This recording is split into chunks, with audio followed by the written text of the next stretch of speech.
What is your relationship with Don't Believe the Hype? Yeah, so when I met Joseph, I recognized right away he was really a strong advocate for young people and had a lot to say to them and really was able to communicate to them effectively.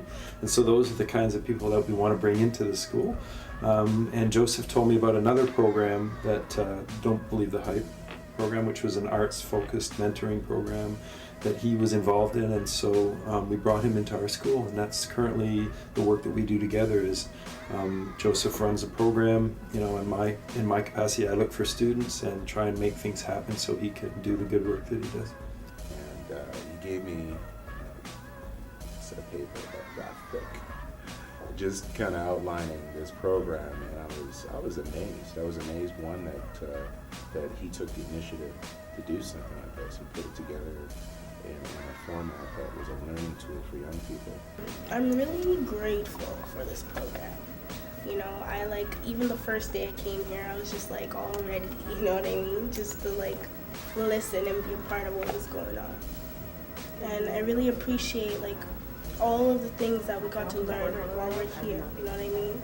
The people, the discussions, these are things that I don't get to do with my friends. Or other classes. Or with other classes, some teachers really dismiss what you have to say. It's what they say goes, and it's move on to the next chapter.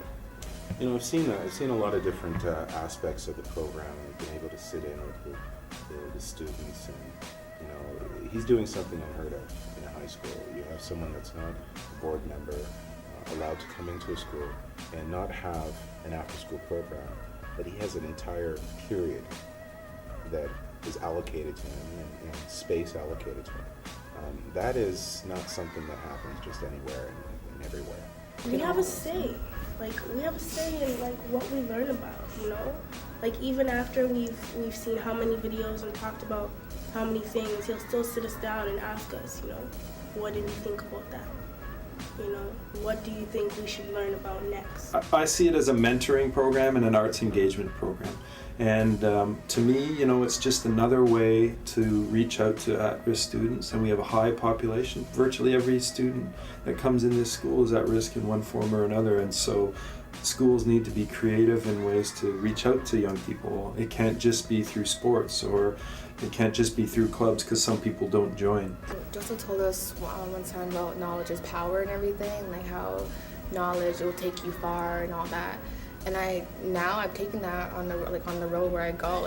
No matter what, I will say what I have to say, like it or not, I have to say it. I was really impressed with his ability to communicate and challenge students' thinking in a way that's acceptable to them. And challenging people's thinking is easy to do poorly, but not so easy to do effectively. And so that's the thing that impressed me the most. I found that the students that he has involved in working with him have been able to focus a lot more. Now there's students from last year that were begging to be in the program this year, and we couldn't accommodate them. When you have a forum like this where you can still have the credibility of the street there, and then without the influence of anything else, alcohol, drugs, or anything else, conscious conversation, to build on within the school environment, for kids that don't really want to get in touch with what maybe their math teacher, their history teacher is saying, but they're getting some history and they're getting some culture there. You're really opening up their minds and creating moments where they'll accept more information and just not what they see out in the streets, what they see in the media. We need to have a medium that's engaging and relevant to students, and so that's what Don't Believe the Hype is. It uses arts and interest in hip-hop to reach out to people and to talk about critical issues and important issues in their lives. Just like we had this program, there's things that I never knew that I'm gonna continue to think about, from now on.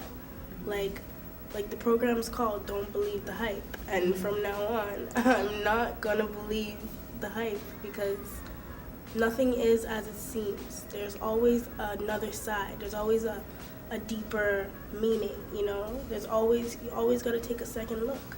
You know what I mean?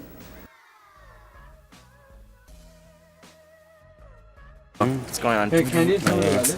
Yeah, man. Well, you've been From Toronto. What's going on? Jake Luxarner. Thing is, spray paint now. Try filling them in.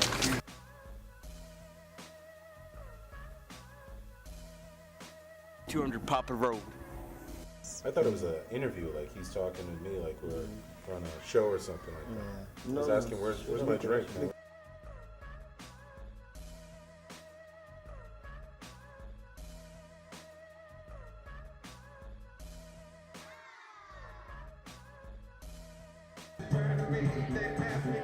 Ha